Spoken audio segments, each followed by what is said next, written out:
and it was through IndyMat.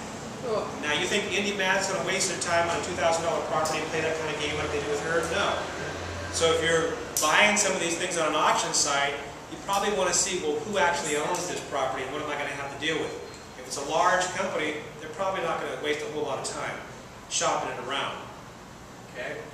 Looks like crap, but it got cleaned up on the inside. That's what it looked like before. Let's see. So for $2,000, let's go back and take a look at this. Wait, did you have to also pay the $1,200 taxes though? So $3,200 plus the fee? Yeah, there was some closing costs, and then there was cleaning it up. Now, cleaning it up is another example of the list of all the things that I showed you before that you have to deal with. I spent another $10,000 getting the place rehab, and so now we were talking 15 or maybe. Okay, we're talking maybe 18,000 total. We got it rented now. The rent's about $590, $600 a month. Okay. So here's a little bit of what the inside looks like after the rehab. It's, you know, nothing fantastic, but you know, for a $2,000 initial purchase and $10,000 fix it up or whatever, that's not too bad to get you know, about $600 a month rent off of a $15,000 investment. Here's the bad part. The rehab was guaranteed to be completed in about, I think it was 6 or 8 weeks. It took a year. Another example of the BS that you got to put up with. I could have fired him. There's a lot of things I could have did, but I said, you know what? I don't have any mortgage payments. I don't care that much. I got too many other fires to deal with. We'll get there. Well, we did. I haven't fired him still. And that's just an example of, you know, if I had mortgage payments, you know, $1,000 a month, you bet I would have fired him in a minute and moved on, because I financially would have had to. But they're just another example of the kind of stuff that you have to deal with if you're dealing with properties, as opposed to something like tax liens. And so what could you put that on the market for today? Well, they had on Zillow actual prices on there a while back, and it was going up to 70, and then went up to 80, and then went up to 90, and I went, they're crazy. There's nobody in Indiana that's going to buy that thing for probably even 40 or 50. But if I sold it for 40 or 50, that would have been a decent profit, wouldn't it? Be happy. Zillow has since taken their estimates off, and they put on the tax assessment values, which are always lower than the actual market values. The tax assessment value for this is somewhere around 40,000, 50, something like that. Okay? At least they used to be lower. They used to be lower, exactly. Yeah, they might be higher now. Yep, that's true. They are. The way things are going. So, you know, I'm ready for a change, and I think it'll just be good as the months go on for you to hear what Sheila has to say, to hear what Larry has to say, to hear what Dan has to say, you know, on the tax liens, because we're definitely heading that direction. Another property in Ohio, we had a speaker come in here, easy access funding, ripped off 80 investors in the LA area. Some of them are out of anywhere from $50,000 to $75,000, never got a deed, never got a property, never got anything.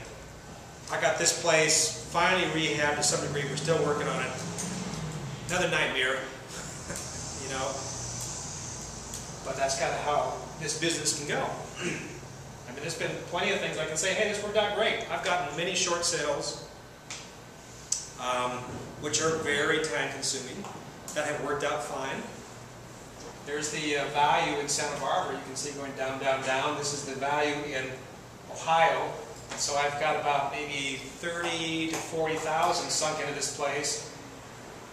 118,000. There's nobody who would buy that for 118,000, but they might for 60. You know. Even if it was 50 at this point, I'd get something out of it and get my money back. Are you getting positive cash flow now on this? I had to go back because Easy Access Funding said, we're done, it's rehab, all the permits are done with the city, everything's fine, I got tenants in there. The city came by one day and said, hey, what are you doing here? And I said, well, we're renting, we live here. And I said, well, this place never got permits. You need to get out of here now. And they said, well, we're not going to get out of here right now. And they said, you better. We're coming back tomorrow, whatever. You better be out of there. They came back the next day. They were still there. They said, okay, you want to stay? We're coming in with an agency tomorrow to take your kids away. We'll see how fast you get out. Wow. Yeah.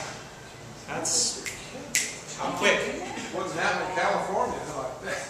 You know? And so I got my contractor out there, and they said, well, there was a foundation problem in the house. They had to dig up the foundation. Now you know we're talking big problems.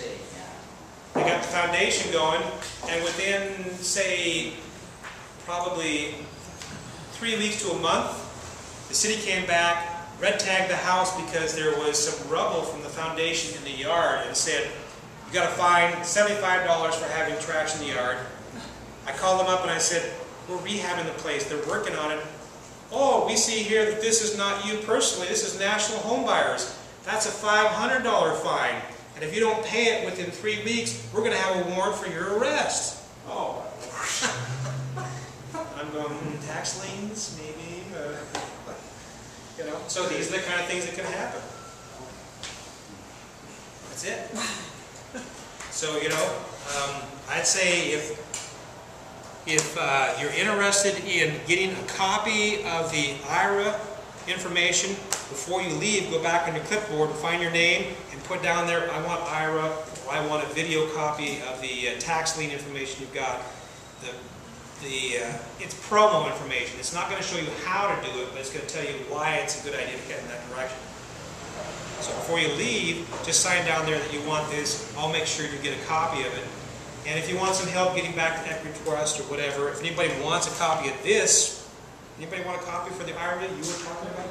Okay, let me give you one of these. And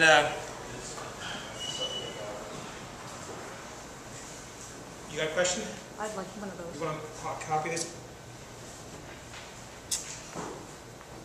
Tell you what, you've got the video on all this stuff, okay? I've got one video in here for this tax lien stuff. Is anybody interested in that? What is it, just, It's general information? general promotional information, and it's not just... Somebody wants to after me, Mayor Carl, I'll pass it on. Yeah. Okay, so what I'm going to do is Is I'm that going the to take-ins? give this to Sheila. I've got more of these. You can email the board. I'll email you one. Get you the information. So when you leave, write on the clipboard when you sign in, put down, I want IRA information. You've already got the tax rate information. So I'll get you hooked up with Ryan. Ryan is their retirement guy at Equity Trust. And so you should check it. And I also asked him what Sean and what Tony said about the other tax or the other IRA, where it's a combination traditional and self-directed, where you can put 15 to 20,000 in per year. If you're getting wages right now to yourself and your business or any other way, you might want to look at that as opposed to a standard Roth IRA. Yeah, the step IRA. Okay. I can contribute $13,000 a year. Oh, great. Great, okay. So yeah, we'll get that information. I'll get you hooked up with Ryan. He's a wealth of information. He'd be really good to talk to, and your tax person. Kimberly. So, on the self-directed question, I'm sure there are two Equity Trusts. They have another need of someone, Karen Hall, who does self-directed IRAs. She's with udirect.ira.com. Is there anyone here who's self-employed? Yeah. Because self-employed, if you're going to do a self-directed IRA and you're self-employed, I would actually suggest the solo 401k vehicle. Just look it up online, solo, SOLO 401k. For self-employed people, the limits are up to $52,000 a year that you can contribute, much better, and the cap on what you can earn is non-existent. So it is specifically, I think SEP is also for self-employed, correct? Yeah, SEP I would look at switching over to a solo 401k. I'm not an expert in self-directed. I do have a property I own self-directed, but this solo 401k vehicle is relatively new, about 3 years, and it really is the best option for self-employed by far. I mean, there are no downsides. There are only upsides. It's government. It's not a trick where a company trying to sell you something. And they probably have that at Equity Trust as well. They probably do. Yeah, every the few national companies and people like Karen Hall with uDirect, if they're two professionals with self-directed, they will know about it. They should know about it.